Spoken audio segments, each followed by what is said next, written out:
मैं आपका बहुत बहुत वेलकम करती हूँ लाइफ प्लीज। और आपको मैं आज बताना चाहती हूँ एक ऐसे नए सब्जेक्ट के बारे में जिसको हमारी लाइफ में जिसकी नीड बहुत ज़्यादा है, ऐशो मैनेजमेंट।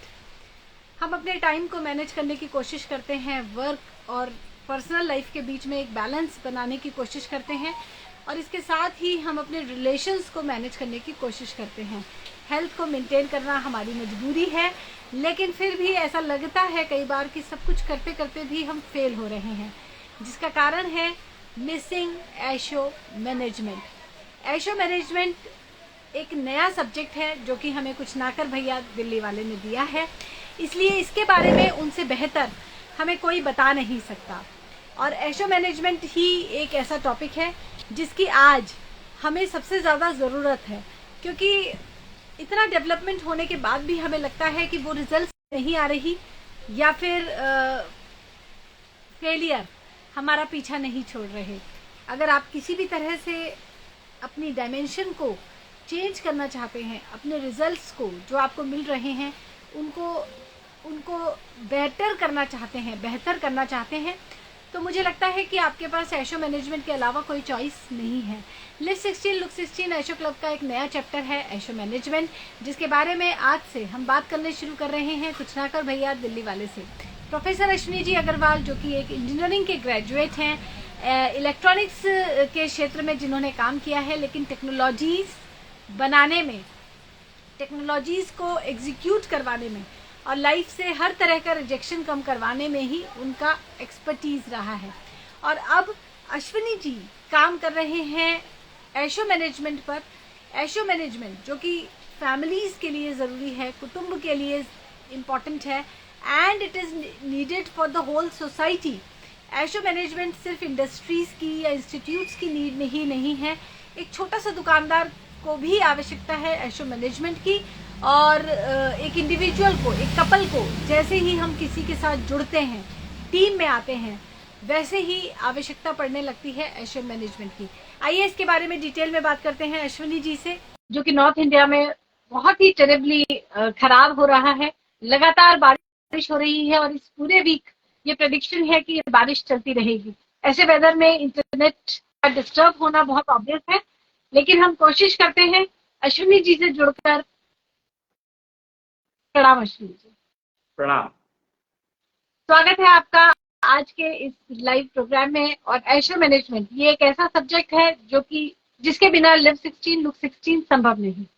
अगर लगातार हमारी लाइफ में स्ट्रेस रहेगा, अगर लगातार हमारी लाइफ में डिस्टर्बेंसेस रहेंगी, फेलियर का डर रहेगा, तो नेचुरल सी बात है कि हमें लगेगा कि we won't live a good life. तो लिव 16 लुक 16 ऐशो क्लब का जो बहुत इंपॉर्टेंट चैप्टर है जी, उसके बारे में आज हम बात करना शुरू कर रहे हैं।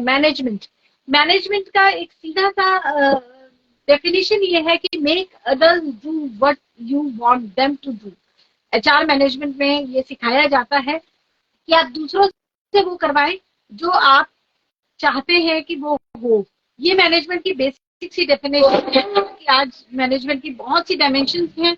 अश्विनी जी, मैं मैनेजमेंट के बारे में बात कर रही थी, और सबसे पहले मैं आपसे यही समझने की कोशिश कर रही थी कि मैनेजमेंट आखिर है क्या, हम मैनेजमेंट किसको कहते हैं?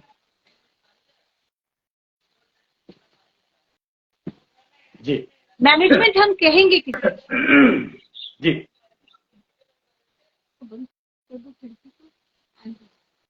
हाँ जी। ऐसा है कि मैं ना बेसिकली एक इंजीनियर हूँ, तो टेक्नोलॉजी पिंग डिक्लेयर किया गया था बहुत पहले, 2003 की बात है शायद, क्योंकि हमने कुछ ऐसे सिस्टम बनाए थे जो कि बहुत ही यूजफुल थे सोसाइटी के लिए। तो ठीक है, काम किया। मैं टेक्निकली एक्सपर्टीज में अपने आप को काफी ऊपर तक ले गया, और शायद टेक्नोलॉजी किंग मुझे डिक्लेयर किया गया। और वो तकरीबन टाइम्स ऑफ इंडिया जैसे न्यूज़पेपर ने उस समय में प्रिंट भी किया कि Indian industry can become global leader, global world leader. वो कोई ब्रेकिंग फ्रंटियर करके एक आर्टिकल था, अगर आप देखना चाहें तो वो अखबार में मिल जाएगा आपको, एजुकेशन टाइम्स ऑफ इंडिया 2003, जुलाई अगस्त सितंबर में कभी होगा, वो टाइम पर देख सकते हैं। क्या तो मुझे ये समझ में आया कि टेक्नोलॉजी की तो एक्सपर्टीज मैंने कर ली क्योंकि वो तो टेक्निकल है, उसमें तो कोई इश्यू है ही नहीं, वो चीज एग्जिस्ट करती है, सामने दिख रही है, काम कर रही है और फायदा दे रही है तो फायदेमंद है, नहीं तो बेकार है। पर उसके बाद जो मेरे को सवाल आया कि इंडस्ट्री में रिजेक्शन बहुत है, तो मैं एक्चुअली रिजेक्शन कंट्रोल का ही काम करता था इंडस्ट्री में, इसीलिए मुझे टेक्नोलॉजी किंग कहा गया था कि मैं इंडस्ट्री में रिजेक्शन कंट्रोल का काम करता रहा हूं। और मतलब टेक्नोलॉजी को मैंने अच्छे से समझा, अच्छे से यूज किया, सेंसर्स और एक्चुएटर्स और कंट्रोल और इंटरफेसिंग, ये सारे के सारे सब्जेक्ट मेरे अपने अच्छे डेवलप किए हुए थे। और जैसे आप नेटवर्किंग एक शब्द सुनते होंगे आईटी के अंदर, कंप्यूटर्स की बहुत सारी नेटवर्किंग की जाती है, तो हम लोगों ने एक नया डायमेंशन ही शुरू की थी एम्बेडेड नेटवर्किंग की, which was very useful for terminal management. Terminal management, अब टर्मिनल क्या होता है? टर्मिनल मतलब बस टर्मिनल होता है, कार टर्मिनल होता है, डिलीवरी टर्मिनल होता है, पेट्रोल डिलीवरी टर्मिनल होता है, डिस्ट्रीब्यूशन चैनल होता है, airport is a terminal, train station is a terminal. तो it was such a vast coverage of the system, and that was supposed to be the perfect system at that time when they claimed. Indian Railway was started calling me technology magician at that time, Indian Railways, because we developed the first system for Indian Railways, and implication of the system was that it can replace all existing management systems as far as terminal management is concerned. Terminal of any kind, मतलब जैसे petrol जो एक ना वो होता है, diesel petrol भरा जाता है ट्रक्स में to stand it to petrol station, delivery station, तो वो ट्रक की जो फिलिंग है उसके लिए वो भी टर्मिनल मैनेजमेंट ही कहलाता है। Truck comes, how much it has been filled, what was the quality, whatever, parameters are different everywhere, parameters are different, and wherever transport is involved, even the parking system is terminal management. तो मेरे को लगा मैं technology का expert हूं, पर अब मुझे रियलाइज हुआ कि मैं तो मैनेजमेंट का भी एक्सपर्ट हूं। ये बात मुझे रियलाइज हुई 2018 या 19 में, शायद 19 में, कि मैं जो है मैनेजमेंट का भी एक्सपर्ट हूं। कैसे रियलाइज हुई मुझे पता नहीं है। एक्चुअली मेरी मिसेज ने एक मैनेजमेंट कॉलेज में ज्वाइन किया था पढ़ाने के लिए, आईटी पढ़ाने के लिए, तो उस कॉलेज में थोड़ा बहुत मेरा भी आना जाना था, क्योंकि कुछ लोग बुला लेते कुछ समझने के लिए, कुछ करें टेक्निकल एंगल से, मेरा था ही टेक्नोलॉजी का एंगल से। तो तब मुझे समझ में आया कि मैं तो मैनेजमेंट तो मेरे को बहुत अच्छे से आती है एनीवे, पर उससे पहले मैंने कभी ध्यान ही नहीं दिया कि मैनेजमेंट भी कुछ होता है। I was always concern about technology. हुआ क्या था, 2004 की बात है या 5 की बात है, जब मैं टेक्नोलॉजी किंग डिक्लेयर कर दिया गया था, उसके बाद यानी 2003 में मुझे डिक्लेयर किया था, तो 2004 की बात कर रहा हूं मैं। मेरे एक लेक्चर में मुझे एक टीम ऑफ प्रोफेसर थे, इंजीनियरिंग कॉलेज में लेक्चर था, इंजीनियरिंग कॉलेज में नहीं था, it was a event organized by an engineering college where almost all engineering college in surroundings were participating students, करीब 2-3-4 हजार स्टूडेंट्स बैठे थे उस लेक्चर में। तो वहां पर मेरे से एक सवाल किया गया at the end of the session when we were going towards lunch, के सर आपने इंडस्ट्री की रिजेक्शन तो बहुत काम कर लिया, उसके ऊपर कुछ लाइफ की रिजेक्शन के लिए काम करिए। So that was a turning point I would call it, and I started working on looking for locating rejections of life. I didn't have any at that time. Till that time I didn't even know that life has rejections. मुझे कभी लगा ही नहीं कि life में rejection होती है कोई, but उसके बाद मैंने समझना शुरू किया। जी जी सुनिए जी, जिसको हम रिजेक्शन कह रहे हैं, वो शायद मिसमैनेजमेंट है हमारी लाइफ में। Exactly that is what the word is. के जो फिर मैंने समझा ना कि लाइफ में रिजेक्शन क्या है, तो मुझे समझ में आया कि लाइफ में रिजेक्शन है सुबह ब्रेकफास्ट, स्वाद टेस्टी ब्रेकफास्ट की जगह टेबलेट खानी पड़ती है पहले, और ब्रेकफास्ट में लिमिटेशन, बहुत सारी चीजें हो गई। तो ये टैबलेट रिजेक्शन है, या I was not able to manage my health, maintain my health, ये रिजेक्शन है, ये फेलियर है। I mean wait, I'll tell you. See, you took the word mismanagement. So mismanagement is the rejection, because mismanagement of self gives you disease. Mismanagement of couplehood gives you tension, stress, and disturbances of all kinds, physical, mental, spiritual. When you go into couplehood, the maximum loss you get is in your spiritual eligibility. That is what I have understood. That what is the mismanagement in life? What is mismanagement in life? And what it gives? So mismanagement in life gives this way.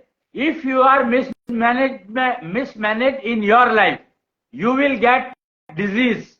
You will have all kind of diseases possible in you. Definitely. But physical, I am talking about physical diseases. They have started disturbing your health, physical health. They have reached that level that they have started disturbing your physical health. Now I will tell you mismanagement in couplehood.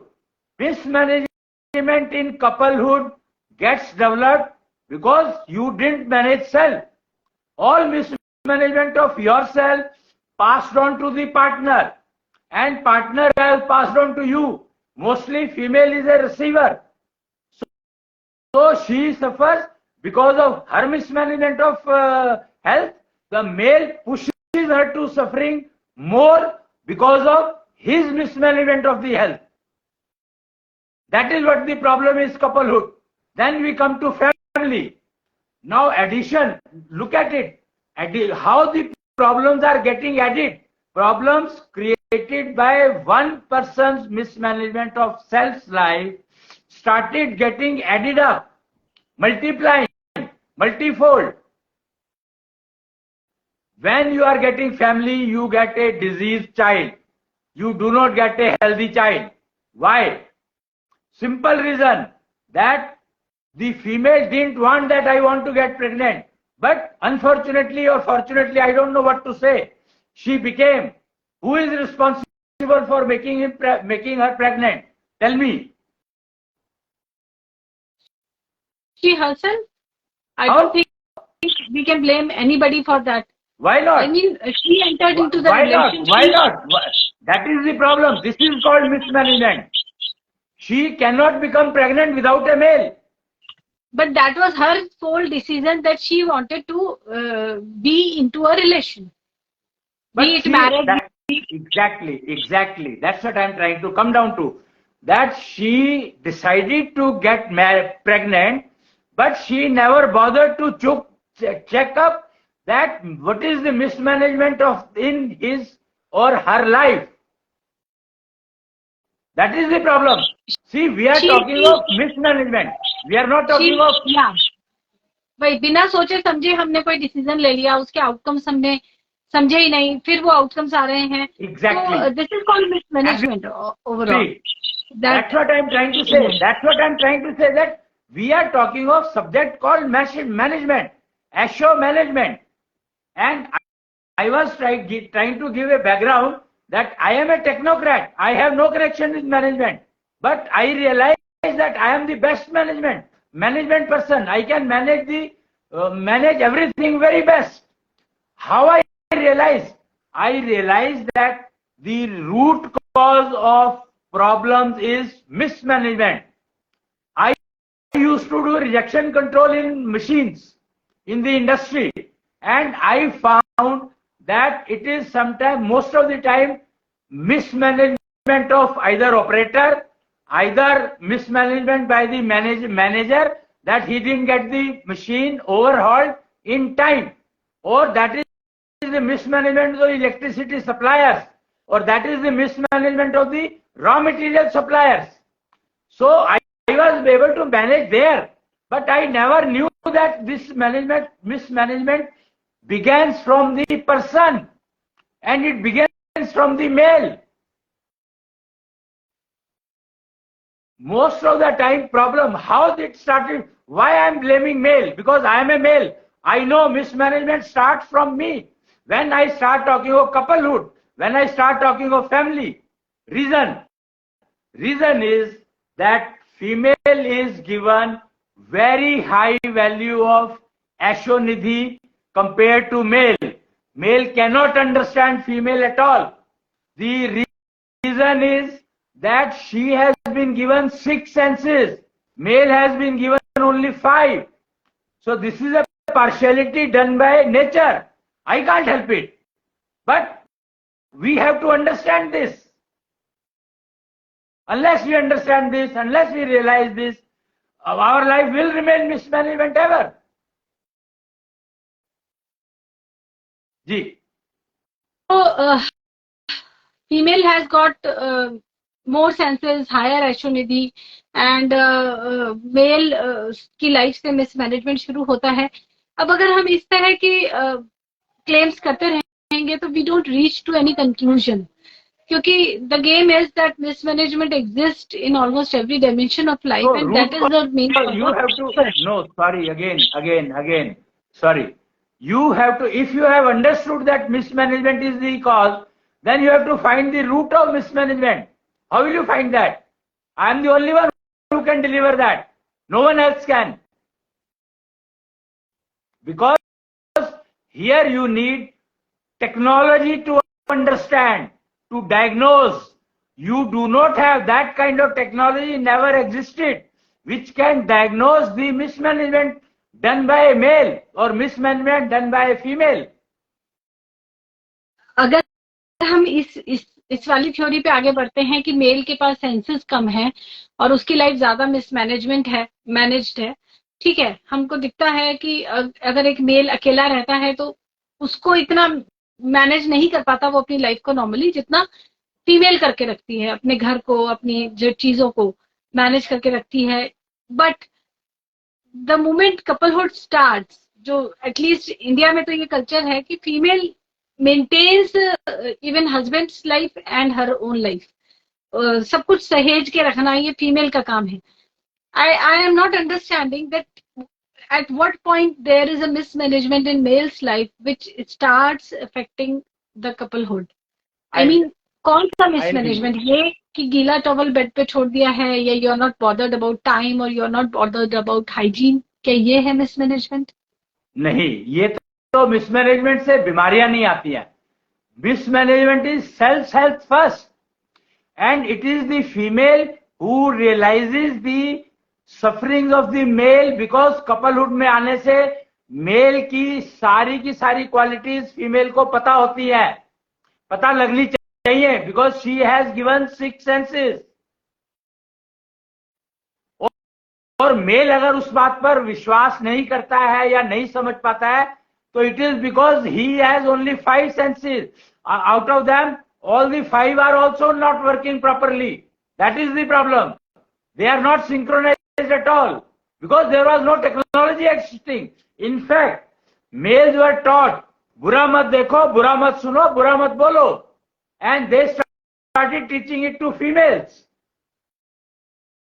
Unfortunate part. और female को कहते हैं तुम चुप रहो, तुम्हें नहीं पता तुम क्या कर रही हो, जबकि उसके पास एक एक्स्ट्रा सेंस है जिसको वो 4 में कन्वर्ट कर सकती है. Male can convert his 5 senses into 20. Female can convert 6 into 24. That technology never existed. That is why we were never able to understand what is mismanagement and where from it starts. जी, ये तो हमेशा ही हमारी society में रहा है कि mail ही female को drive करेगा, या अब कैकई का और दशरथ का हम एग्जाम्पल लें तो कैकई ने जो भी कुछ कहा किसी ने उसे चुप नहीं कराया। रिजल्ट सबके लिए पेनफुल था, किसी एक के लिए नहीं। सेम द्रौपदी डिड वटेवर या कुंती डिड वटेवर, उसका रिजल्ट पूरी पूरी फैमिलीज ने झेला। तो अब अगर मेल फीमेल को बोलता है कि नहीं तुम चुप रहो, you don't know, you should not behave like this, and then हमारी सोसाइटी में तो एटलीस्ट ये भी माना गया है कि पति तो परमेश्वर है। आई don't know how much of that is true, लेकिन हम लोगों ने इस कंसेप्ट को भी देखा है। And we have seen people who are actually who have been following their husbands like as if they are भगवान। तो यहाँ पे अगर फीमेल की ऐशोनिधि ज्यादा है तो सोसाइटी को उसी तरह से चलना चाहिए था कि फीमेल ही डिसाइड करेगी कि फैमिली किस तरह चलेगी। वन में जाना है कि नहीं जाना, ये डिसीजन सीता का होना चाहिए था, या युद्ध होना है या नहीं, ये डिसीजन फीमेल्स का होना चाहिए था, ना कि मेल्स का। मैं बताता हूँ यहाँ पर इंपॉर्टेंट क्या है, समझे कि अभी तुमने कहा कि परमेश्वर, पति को परमेश्वर। अब परमेश्वर शब्द का मतलब बता दो मुझे, क्या आता है? मुझे सिर्फ इतना पता है कि ठीक है, हस्बैंड जो कह रहे हैं वो ठीक है, you should not speak loudly, या जो उन्होंने कहा है वो मान लो टाइप, आज्ञाकारी में भी। मैंने अपनी ग्रैंड मदर्स को देखा है इस तरह करते हुए, दैट जो हस्बैंड ने कहा है उसको फॉलो करना है। तो आई थॉट दैट दिस तुम्हें इज इंडियन। तुम्हें लगता है कि उसने माना कभी? तुम्हारी ग्रैंड मदर की बात करता हूं मैं। कोई फीमेल जिसकी 6 सेंसेस चल रही हैं, वो ये तो जरूर कह देगी कि ठीक है मैं कर लूंगी, पर वो गलत कभी नहीं करेगी। उसका एकमात्र कारण है कि she is called Guru of the next generation. तो वो नेक्स्ट जनरेशन का सत्यानाश, वो कहते हैं ना कि माता कुमाता नहीं हो सकती, पुत्र कुपुत्र हो सकता है। इसका क्या मतलब है? ये क्यों कहा गया? और पुत्र कुपुत्र हो सकता है तो इसका मतलब हो गया पति कुपति हो सकता है। पुत्री भी कुपुत्री हो सकती है। वो माँ ने अगर सिखाया है ऐसा तो होगी ही। अब यहां पर यही तो माँ का रोल यहीं पर तो आता है कि उसको कुपुत्र चाहिए या कुपुत्री चाहिए, या उसको पुत्र और पुत्री चाहिए। दैट इज द की। व्हाट हमें मतलब एटलीस्ट मैंने जो सोसाइटी से लिया है वो ये कि फीमेल कपलहुड में आती है, अपने इन लॉज की रिस्पेक्ट करती है, हस्बैंड की रिस्पेक्ट करती है, only then she can have a संस्कारी बच्चे, अदरवाइज शी कांट हैव। मतलब एक बेसिक की फिलॉसफी हमने समझी है। Hold it. Respect is always earned, it cannot be enforced और purchased. How can respect be purchased? Tell me. तो अश्विनी जी फिर तो अमेरिकन सोसाइटी ही ठीक है, वहां पे टीनेजर्स देख रहे हैं कि उनके पेरेंट्स रिस्पेक्ट डिजर्व नहीं करते, बड़े रिस्पेक्ट डिजर्व नहीं करते, तो वो उन्हें रिस्पेक्ट नहीं देते। अल्टीमेटली टीनेजर सुसाइडल टेंडेंसी की तरफ आगे बढ़ रहे हैं। एटलीस्ट भारत में क्या होता है कि हम एक बेसिक सी चीज बच्चों को सिखाते हैं कि बड़ों को नमस्ते बोलो, उनके सामने ऊंचा मत बोलो, उनके पैर छुओ। तो I don't know, but at least we are getting somehow better यहाँ पर रिजल्ट। इसको बड़े सिंपल से तरीके से समझ लो ना, कि तुम बच्चों को तो कह रही हो कि ऊंचा मत बोलो और तुम ऊंचा बोल रहे हो, फिर तो तुम मतलब यही तो family culture is all about, ऊंचा मत बोलो। क्या कहा? Family culture, family system is all about ऊंचा मत बोलो। इवन कॉर्पोरेट कल्चर, इवन सड़क पे अभी भी आपके वो सोशल मीडिया पे कोई वीडियो दिखेगी, अगर एक पर्सन किसी शॉप पे ऊंचा बोल रहा है तो that is considered to be very bad. मतलब we are suppose to be soft spoken, we are suppose to be obedient. ये ऐसे वर्च्यूज हैं। यही एक कारण रहा है जिससे कि मानव समाज आज तक सभ्य नहीं बन पाया। किसी भी घर में देख लो, मैं गारंटी दे सकता हूं, एनीवेयर अक्रॉस वर्ल्ड, ग्लोबल बात करता हूं मैं, कि फीमेल डोमिनेशन चल रहा है। वो घर सबसे अच्छा मिलेगा तुम्हें, वो फैमिली बिल्कुल सही मिलेगी तुम्हें, सबसे ज्यादा रिस्पेक्टफुल मिलेगी फैमिली, गारंटीड है। एक्सेप्ट हस्बैंड में भी थोड़ा दुखी हो, पर दुखी वो भी नहीं होगा बिकॉज उसका कैरियर उसी फीमेल की वजह से अच्छा, गारंटी है ये। Because You try to understand that you have been given, female has been given sixth sense. उस सिक्स सेंस को समझो, समझना ही पड़ेगा, कोई चॉइस नहीं है। और वो समझ में क्यों नहीं आता है, उसकी इंपॉर्टेंस समझ में इसलिए नहीं आती है क्योंकि एक शब्द है जेंडर कॉन्ट्राडिक्शन और एक वर्ड है जेंडर कॉन्ट्राडिक्शन सिंड्रोम। तो ये दो स्टेटमेंट्स को अगर वर्ड्स को समझेंगे तो जाकर के पता लगेगा कि हमें सेंसेस क्यों समझ में नहीं आ रही है। सेंसेस का मतलब क्या है हमें पता ही नहीं लग रहा। आज तक भी हमें नहीं पता कि हम देख रहे हैं या सुन रहे हैं, आंखों से देख रहे हैं या आंखें दिखा रहे हैं, आज तक ये बात नहीं समझ पाया कोई। कान सुनने का काम करती है या कान बताने का काम भी करता है, एंटीना का काम भी करता है, रडार का काम भी करता है। टेलीपैथी बिना कानों के चल नहीं सकती। दूरदृष्टि आंखें बंद करे बिना देख नहीं सकती। खुली आंखों से 100 मीटर देख सकते हो, बंद आंखों से अनंत देख सकते हो। मुंह से वही मुंह है, वही जबान है। बहुत अच्छे शब्द भी, रिस्पेक्ट भी निकलती है और गालियां भी निकलती है उससे। वही नाक है, वो दुर्गंध और सुगंध। एक मिनट जरा,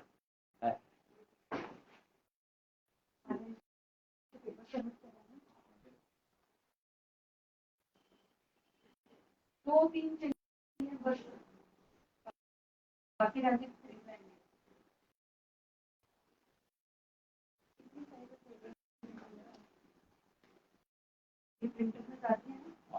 वही जी, sorry. Mismanagement is the root cause of all kind of disturbances in society.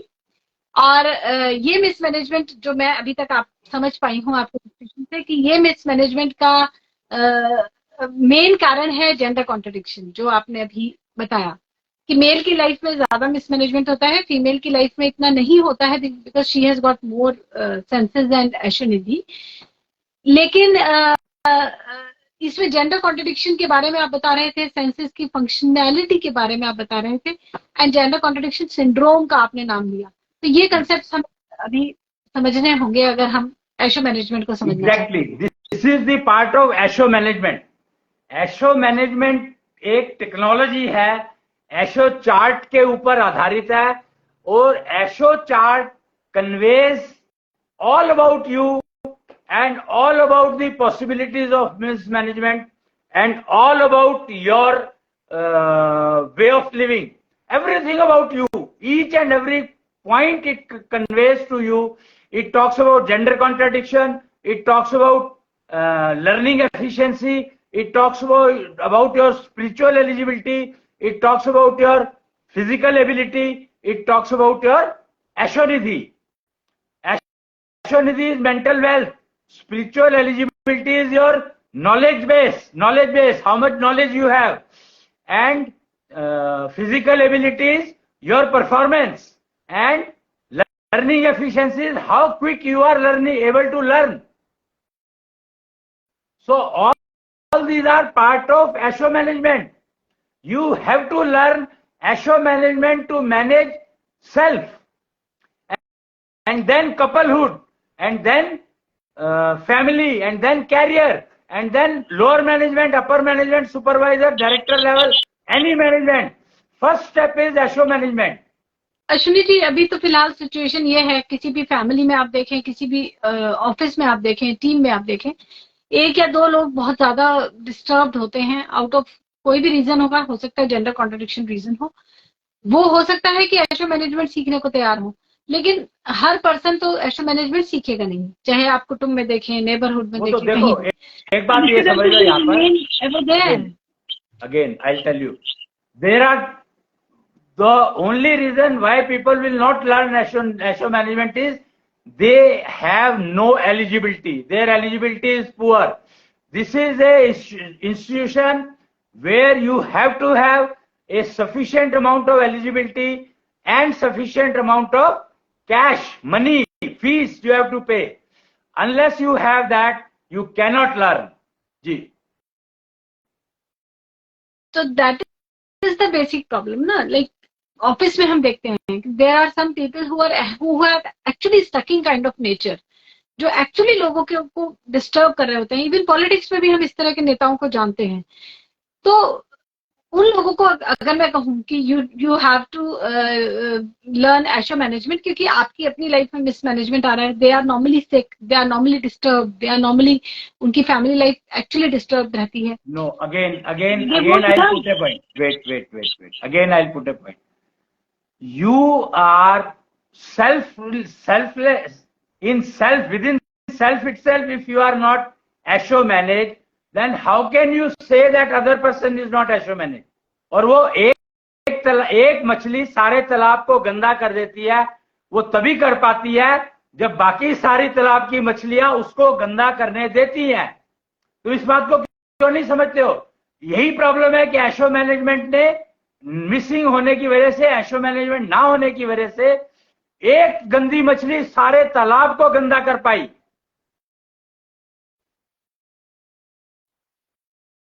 तो ये बात समझनी होगी. वो कहते हैं कि हमारे यहाँ पर 10% लोग जो है वो अच्छे नहीं है और बाकी 90% अच्छे हैं. भैया उन 10% लोग, अगर 90% लोग 10% को ठीक नहीं कर सकते तो 90% का फायदा क्या हुआ? मैं 90% ठीक हूं, मैं 10% खराब ठीक हूं, 90% खराब हूं, तो मतलब 90% ठीक हूं, 10% खराब हूं. मेरे उस 90% का फायदा क्या हुआ अगर मैं अपने 10% ठीक नहीं कर सकता?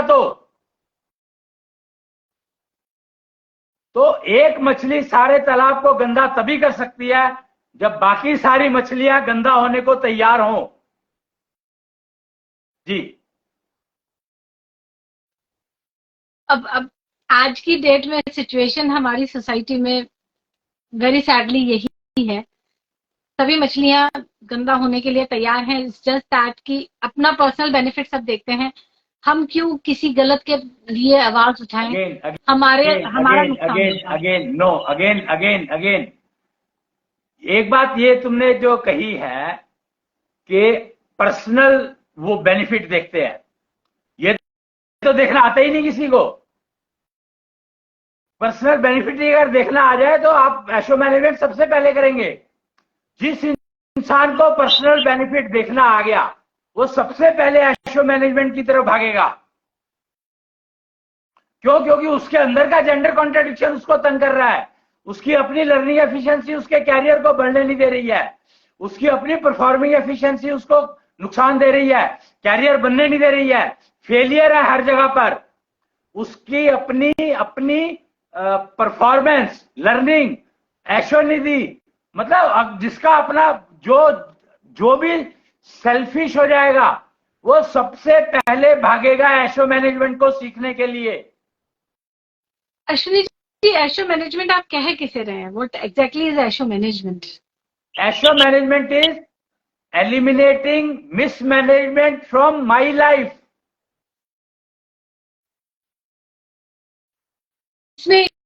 इसमें सब तरह का मैनेजमेंट आ गया. जैसे हम लोग अपने टाइम को मैनेज करने की कोशिश करते हैं, वर्क लाइफ बैलेंस बनाने की कोशिश करते हैं. फर्स्ट स्टेप इसमें फर्स्ट स्टेप आता है एशो मैनेजमेंट. फर्स्ट स्टेप है self management. Not even self management, it is actually removing mismanagement from self. Actually means अगर किसी पर्सन को स्ट्रेस ज्यादा रहता है, उसको नींद आने में डिस्टर्बेंस है, वो अगर एशो मैनेजमेंट का कोर्स करे तो सबसे पहला स्टेप ये आएगा कि उसको रिलैक्स फील होगा. मतलब इसका रिजल्ट क्या आएगा? सेल्फ मैनेजमेंट अगर हमें आ गया, उसके लाइफ में से मिसमैनेजमेंट, अपने जीवन की मिसमैनेजमेंट खत्म होने लगेंगी. Mismanagement in what dimension? मतलब अगर किसी की लाइफ में all dimension, this is the key. ASHO management का मतलब है कि it will start reducing mismanagement of your life, because actually what happens, the mismanagement, the root cause is gender contradiction and gender contradiction syndrome. Degree of gender contradiction syndrome or degree of gender contradiction is responsible for how much mismanagement you have in your life. तो वो degree जैसे जैसे कम होती जाएगी वैसे वैसे ही आपके अंदर मिसमैनेजमेंट नाम की जो वायरस इन्फेक्शन है वो कम होता जाएगा. Mismanagement is actually nothing but virus infection, kind of virus infection. अगर किसी कोई पर्सन हमेशा कभी अकेले तो होते नहीं है. We have some family members, we have some team members, office में लोग हैं, पड़ोसी हैं. अब एक पर्सन ने एशो मैनेजमेंट कर लिया, सपोज एक फीमेल ने एशो मैनेजमेंट का कोर्स कर लिया. अब उसके आसपास जो मेल्स हैं उसके ऑफिस में या जहां भी, they have not learned ASHO management. जो फीमेल्स हैं they have not learned ASHO management. तो now what impact, what difference that female will feel in her own life if she starts learning ASHO management. I'll tell you. देखो, एक बात तो ये समझ लो कि leader is always one. So you will become leader, so they have to follow you. Then if you have become a leader, then you can definitely enforce your rules. Leaders are meant to enforce rules and tell them to remove mismanagement from your life. Nobody will listen to it. जैसे मोदी जी भी अगर leader बन पा रहे हैं तो just because he has a seat, he has an authority. जब तक उनके पास अथॉरिटी नहीं थी, he couldn't implement rules for global people. जब तक best part of Modi ji, he has not imposed any rule till date. He has only removing mismanagement components. Mind it. नोटबंदी कर दी, जीएसटी इंप्लीमेंट कर दिया. पहले भी होता रहा है, ये कोई पहली बार नहीं किया है, ये हर बार होता रहा है. जीएसटी करने का वैट, पहले सेल टैक्स लगा करता था, उसके बाद वैट ऑलरेडी आ चुका था और वैट आने के बाद जीएसटी आना ही था. Modi ji has not, he says that I do not have that majority where I can put new rules. He doesn't have that majority. Try to understand his problem, that he cannot enforce rules because he has no majority till date. यही मैं आपको बता रही हूँ कि एक person अगर एशो management सीख भी लेता है या लेती है तो वो रूल्स को इम्पोज नहीं कर सकती या कर सकता, क्योंकि जो मेजोरिटी है लोगों की, दे आर मिसमैनेजमेंट पीपल का collection. No. Again, try to understand what I said. I said, अगर तुमने एशो मैनेजमेंट कर लिया है तो you will become a leader. And if you are a female, then you will become a much better leader. तो leader, अगर तुम्हें लोग लीडर मान लेंगे तो तुम्हारी माननी पड़ेगी, उनके पास कोई चॉइस नहीं है. जैसे मैं अगर तुम्हारा ही एग्जांपल लेता हूं, तो जब तुम मिशन में वो कराया करती थी, क्या कहते हैं उसको, प्रीचिंग करती थी, तो क्या पोजीशन थी? I was considered to be a leader there, but people wanted to take me as a leader. Why? No, why? That is what I'm saying. If you do SO management, then people will take you as a leader. That is what I'm trying to say.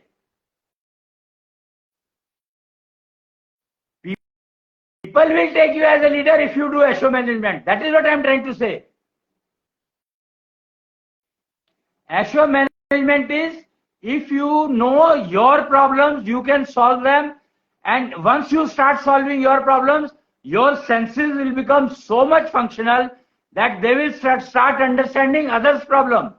And to them, if you advise, go and take this treatment because you have this problem, I am 100% sure he will. I can tell you, तुम्हारे बारे में तो मेरे को काफी कुछ पता लग गया, because we have been interacting for so long, that you know the astrology so well, you knew the palmistry so well, you are able to read the feet of the person, lines on the feet of the person, you are able to read hand of the person, you are able to read face of the person, you know so good the astrology, zodiac you are able to read so much. I tried to learn from you and I learnt a lot. In just 2-3 classes I learnt a lot, and I realized that what I was not able to assess for the persons, which I can assess now just in 2-3 classes. How? Because you have put a क्या कहते हैं उसको, धूल जमा, तुमने अपनी capabilities के ऊपर धूल जमा ली, इग्नोर करना शुरू कर दिया तुमने उसको. I believe that there are many much more systems which need to be learnt and studied. I mean, बहुत कुछ सीखा कमी एज से मुझे कुछ again that doesn't mean कि तुमने एक चीज सीखी और उसका उपयोग ना करो. This is a most stupid statement that learning is a continuous process. If you keep learning whole life, then when will you use it? It is a most stupid statement made by anyone, whomsoever has made it, or whomsoever is using this statement. Learning is not a continuous process. Using the learned is a continuous process. देखिए अश्विनी जी, जब आपने occult sciences का नाम लिया है, zodiac and astrology and पाल्मिस्ट्री, इनमें क्या होता है कि हम लोग रीड कर सकते हैं किसी की भी पर्सनालिटी को, या किसी की भी सब कुछ, उसकी पूरी लाइफ को रीड किया जा सकता है लाइक अ बुक. तो that I can do, yes, I even know that, but what's the point of reading anybody? I mean, how would it benefit me और एनीबडी एल्स? मैंने अगर किसी को रीड कर भी लिया, उसके थॉट्स को, उसके इमोशंस को, उसके फ्यूचर एंड पास्ट को, मुझे इससे क्या मिल रहा है? I mean, how exactly. So what is missing in you is Asho management. If you add that to your life, then you will know the benefits of all these technologies or all these systems which you have learned. That you will be able to pinpointedly tell the person you have this problem and you have the solution there. You can not only guide the problem, but you can guide on where you will get the solution also. To understand what I am saying, what is missing in your total understanding till date of your life, it is Asho management, that you are not able to manage yourself, and how will you help your technologies, whatever you have learned, to others? If you are able to understand the emotions, the future and the past, कि ये हो रहा है, ये होने के chances है, अगर ये अर्ली वार्निंग सिस्टम्स है सारे के सारे, ये अगर तुम इनका यूज नहीं कर रही हो तो तुम्हारे से बड़ा पापी कोई हो नहीं सकता. No, I try to give warning to people. मैं मोस्टली लोगों को वार्निंग देती हूँ. बहुत लोग हैं जो सुनते हैं, मानते हैं, एंड बेनिफिट भी होता है उन्हें. जिन्हें नहीं मानते हैं तो नहीं होता है. Normally whenever I warn somebody, वो वार्निंग हमेशा सही निकलती है, बट ये तो पर्सन के ऊपर है, उसको माननी है नहीं माननी है. मुझमें कितना फेथ रखना है. Again I am saying, because जो तुम कह रही हो उसमें कन्विक्शन नहीं आता. प्रॉब्लम यहाँ है. Why do I need to convince the other person? I mean, not convince. I am not saying convincer. Convincing, I am not. You have got the wrong word. I am not saying convince. I am saying conviction, confidence. जो तुम कह रही हो उसके कहने में उस बंदे को, जिसको कह रही हो, उसको कॉन्फिडेंस नहीं दिखाई देता तुम्हारा, इसलिए उसको समझ नहीं आती. और जिसको समझ आती है और वो मानता है, उसको फायदा होता है, तो वो एक्सपीरियंस है, ना कि confidence. Again I am telling you कि दोनों में फर्क समझो. और जब तुम एशो मैनेजमेंट अगर कर लोगे तो तुम्हें समझ में आएगा कि what was missing in life. Because you also have gender contradiction और gender contradiction syndrome. One of the two you must be having. तो अश्विनी जी, आज हम जेंडर कॉन्ट्राडिक्शन और जेंडर कॉन्ट्राडिक्शन के सिंड्रोम को ही डिस्कस कर रहे थे. बिकॉज आपने इस बात को कई बार कहा है कि हर तरह के पोल्यूशन, हर तरह की डिस्टर्बेंसेस का रूट कॉज जेंडर कॉन्ट्राडिक्शन या जेंडर कॉन्ट्राडिक्शन सिंड्रोम है. तो ये बेसिकली आप एक दो एग्जांपल्स देंगे कि जेंडर कॉन्ट्राडिक्शन सिंड्रोम स्पेशली, क्योंकि सिंड्रोम जो मैं समझ पाई हूँ वो ये है कि फिजिकली जो आपका जेंडर है, मेंटली भी आपका वही जेंडर है. तो इसमें कहाँ कोई समस्या है? इसकी वजह से कहाँ कैसे कोई पोल्यूशन जनरेट होता है? जी मैं बताता हूँ. बहुत ही आसान है. Very very easy, very very simple to understand. पहली बात तो यह है कि जेंडर कॉन्ट्रडिक्शन दो लेवल पर होता है. एक होता है फिजिकल एंड मेंटल, और एक होता है ब्रेन एंड फिजिकल. समझ आई? एक हो गया फिजिकल एंड मेंटल, मतलब physical body and mental body है हमारा मन। एक हो गया फिजिकल एंड ब्रेन, या दिमाग और फिजिकल बॉडी। करेक्ट। ओके, ठीक है, दो तरह के जेंडर कॉन्ट्रडिक्शन और जेंडर कॉन्ट्रडिक्शन सिंड्रोम हो सकते हैं। तो जो तुमने अभी एग्जांपल लिया वो किसका लिया, क्या दोनों मालूम है? मतलब कि एक पर्सन में ऐसा भी हो सकता है कि जेंडर कॉन्ट्रडिक्शन भी हो और जेंडर कॉन्ट्रडिक्शन सिंड्रोम भी हो। हाँ, बिकॉज जेंडर कॉन्ट्रडिक्शन सिंड्रोम जो है सिर्फ मेंटल और फिजिकल का था, उसमें brain and physical is not connected.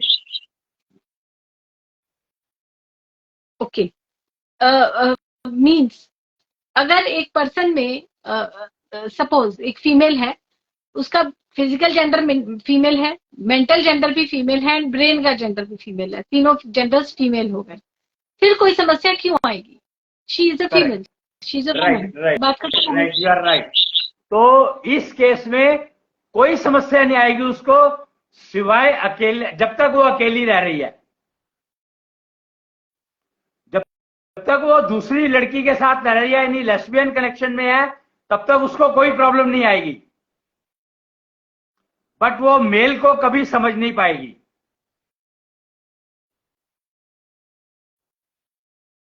उसके पास सिक्स सेंस है, उसके पास ऐश्वर्य हाई है, तो वो समझ सकती है मेल को, क्यों नहीं समझ? That is the problem, that is the problem कि वो कभी समझ ही नहीं पाएगी। सिक्स सेंस और ऐश्वर्य का यूज क्या है तो तुम्हें पता ही नहीं लगा अभी तक, उसके बारे में बात ही कहां हुई है। ऐश्वर्य is wealth which you have to invest to get something, so it is only a wealth, what will you do? इसमें मेल को समझने का चैप्टर कहां से आ गया? You can buy a good mail, that is all, but you cannot understand. अब वो mail को नहीं समझ पाएगी। क्या ऐसा है कि जेंडर कॉन्ट्रडिक्शन और जेंडर कॉन्ट्रडिक्शन सिंड्रोम का इफेक्ट हमारी सेंसेस पर भी आता है? उसका असर हमारी आएगा ही आएगा, बिकॉज जो फीमेल है तीनों लेवल पर, जो फीमेल है, मान लो तीनों लेवल पर फीमेल है, तो उसकी जो सिक्स सेंस है वो इतनी ज्यादा स्ट्रांग होगी कि वो किसी मेल को कोई वैल्यू देगी नहीं एक पैसे की भी। She will always be kicking the male, कोई मेल उसके साथ रह नहीं पाएगा। जी, जब हम किसी के साथ टीम में आते हैं, जिसको हम कपलहुड भी बोलते हैं, या करियर शुरू किया तो ऑफिस में आए या अपनी प्रोफेशनल लाइफ शुरू की, वहां से डिस्टर्बेंसेस आनी शुरू होती हैं अगर हमारी लाइफ में ऐशो मैनेजमेंट नहीं है तो। देखो ऐसा है कि सबसे पहले एक बात समझो, जैसे ही तुम एक से दूसरे के साथ जुड़ते हो, कोई भी हो कहीं पर भी हो, तो you have to become a team, you have to become a part of a team, but if you are working only to become a part of team and other person is not trying to work as a part of team, तो क्या होगा? वो team कभी चलेगी नहीं। You understand? तो ऐसी female जो तीनों लेवल पर फीमेल होगी वो कभी टीम नहीं बना पाएगी, मेल के साथ खासकर। अब अगर उस फीमेल ने ऐशो मैनेजमेंट सीख लिया तब जी, अगर उस फीमेल ने, जिसका जेंडर कॉन्ट्रडिक्शन हमेशा फीमेल जैसा ही है, अब उसने अगर ऐशो मैनेजमेंट सीख लिया तब, हाँ तब बना लेगी। लेकिन जिसके साथ भी वो, जो भी टीम में उसके आ रहा है, उसका ऐशो मैनेजमेंट आता है कि नहीं आता है, that will become more important then.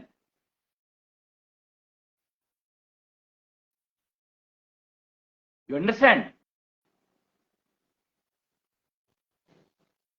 जो आपने मुझे अभी तक बताया है, जो मैं समझ पाई हूँ, जेंडर कॉन्ट्रडिक्शन हम बाय बर्थ लेकर आते हैं, जन्म के समय, वी कांट चेंज इट। जो भी हमारा सिंड्रोम है, जो भी कॉन्ट्रडिक्शन है, उसकी वजह से हमारी सेंसेस पर भी इफेक्ट आता है। यहाँ पर मैं एक स्टेटमेंट कहना चाहूंगा, एक स्टेटमेंट कहना चाहूंगा कि this we get by birth, have three kind of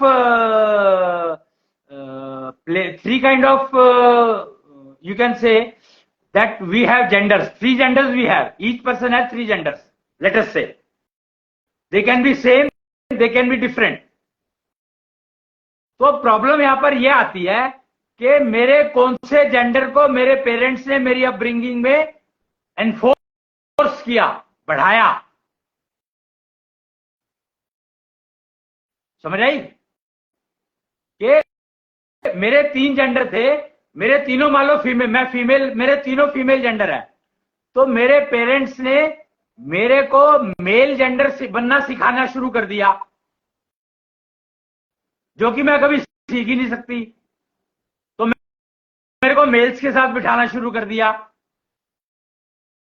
तो क्या होगा?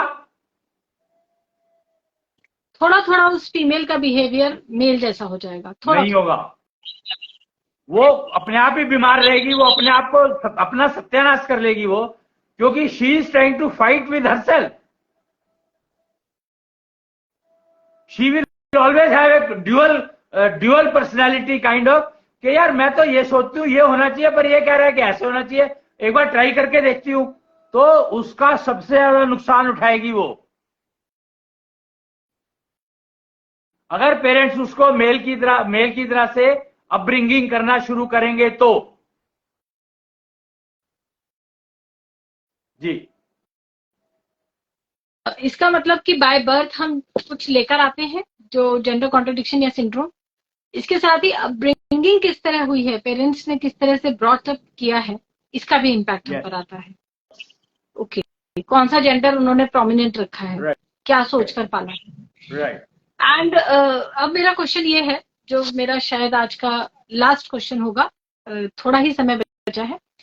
एशो मैनेजमेंट ऐसा कौन सा जादू कर देगा कि जो हम जन्म के साथ लेकर आए हैं, जो हमारे साथ बेसिक लर्निंग, बेसिक कंडीशनिंग में जुड़ा है, वो चेंज होने लगेगा, या अब ऐसा क्या हो जाएगा एशो मैनेजमेंट से?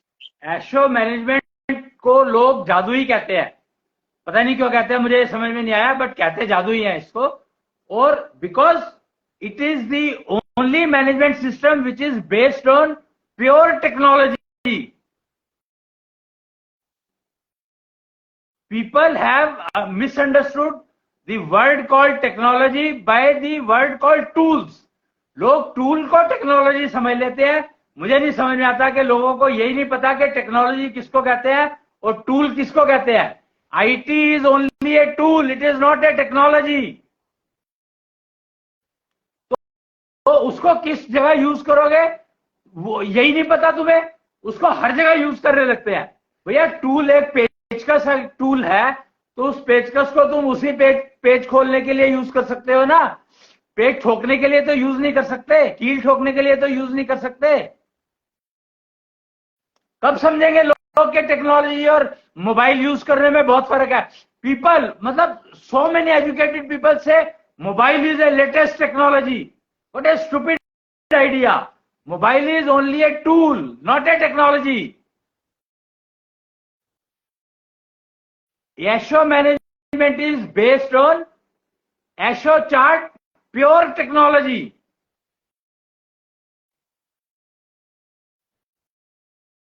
Where we are talking of learning efficiency, where we are talking of physical ability, where we are talking of performance, where we are talking of gender contradiction management, where we are talking of mental wealth. Ji,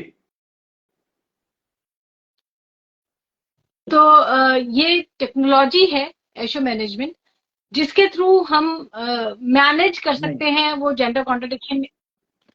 एशो management एक system है जिसमें technology है ASHO chart, और उसमें measuring system है, digital measuring systems है, शंक systems.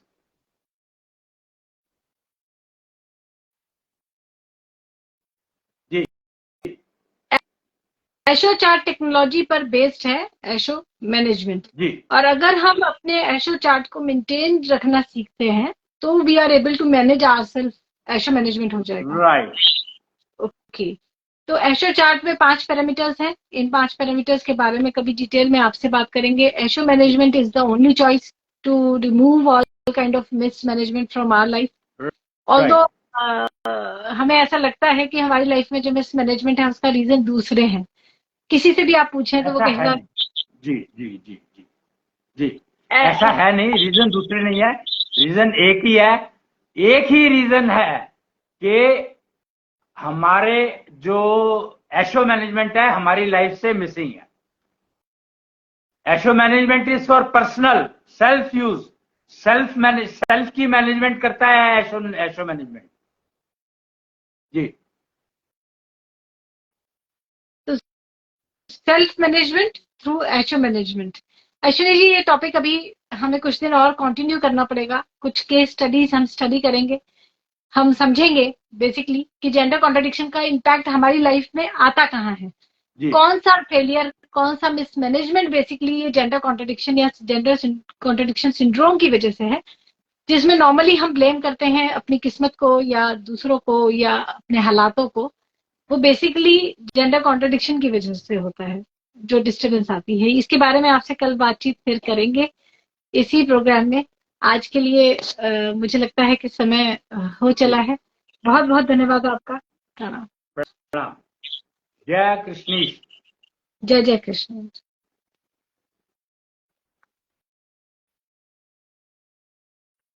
Failure आपकी life में आने का मेन रीजन है gender contradiction. It's not about gender, it's not about others, it's not about और लोग कैसे क्यों बिहेव कर रहे हैं, इट्स नॉट अबाउट मेरी किस्मत खराब है, it's only about mismanagement which is there in your life.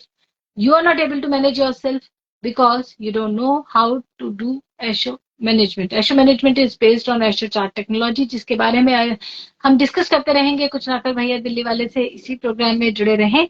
आज के लिए इतना ही। मैं हूं कृष्णिका निधि कंसल। प्रणाम।